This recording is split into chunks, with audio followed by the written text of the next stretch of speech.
Ma'am, there have been instances where the family members, they themselves sell their children into slavery. So in your opinion, what could be the reason behind that? Yeah, as we were mentioning now, it is the socio-economic considerations. Very often the families are trafficked. It's not just the children. It's like the entire family is sometimes taken, as Mr. Selvaraj was mentioning about the brick kilns, and a lot of incoming migrant laborers from the regions, especially from the Andhra Orissa border regions, who are coming in and who are paid money by these people called sardars. So they usually have a loan back home which they need to settle, and the sardar promises them a certain amount of money. He's in that sense, he's some sort of a middleman. He brings them to the place where they're supposed to work. They're promised accommodation, food, salary. Very often they don't get anything at all. And people who employ them are usually doing it through contractors. So if there is a large construction company, and you must have read quite recently, there have been a number of deaths. And if you see the names of the people who've died in these construction accidents, they are usually not from Tamil Nadu, though the constructions are happening within the state.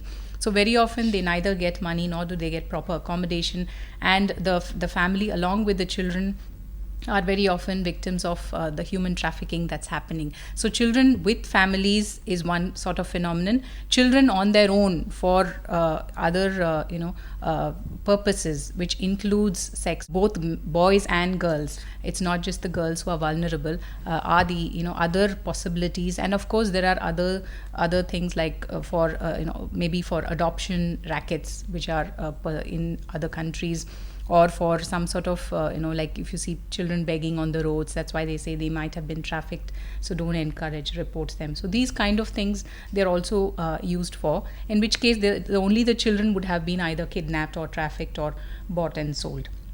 The overall situation as to why the families are also involved, very often they are equally vulnerable as the children themselves. Deprived of social security and without the guidance of the adult, these children usually grow up without the skill set that is required to carve a future. So how do you think we can actually help them out? There are some NGOs working on it seriously, but still the government should give a moral support to these NGOs and some private organizations who are taking up this kind of issues, and through them only if the government support, then it can be rectified.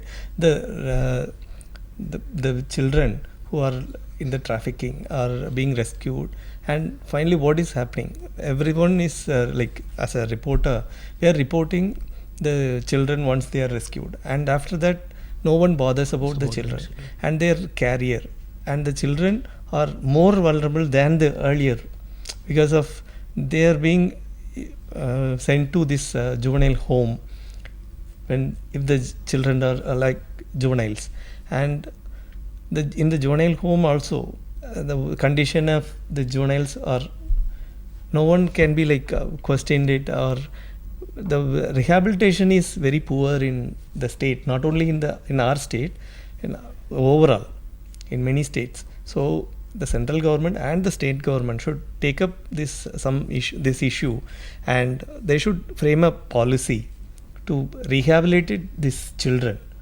being trafficked. Sir, our student Rohan has a question on this, and what is being done to these children to educate them?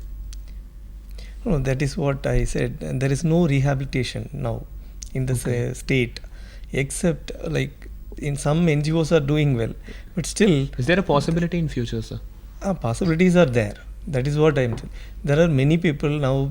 This I know a group of IT people they SIL, I believe, some trust they are formed, and they are educating the children, the payment children and these migrant laborers, and they are taking classes for them in the evening hours. Once they finish off their work, they are taking in Krompet near Pallavaram. So this kind of many people are now coming forward, and it's educated strata of the society. They are coming forward to help these children, and this is not enough actually. So they need a proper, for example, if we take this migrant laborers, they are working in thousands in numbers.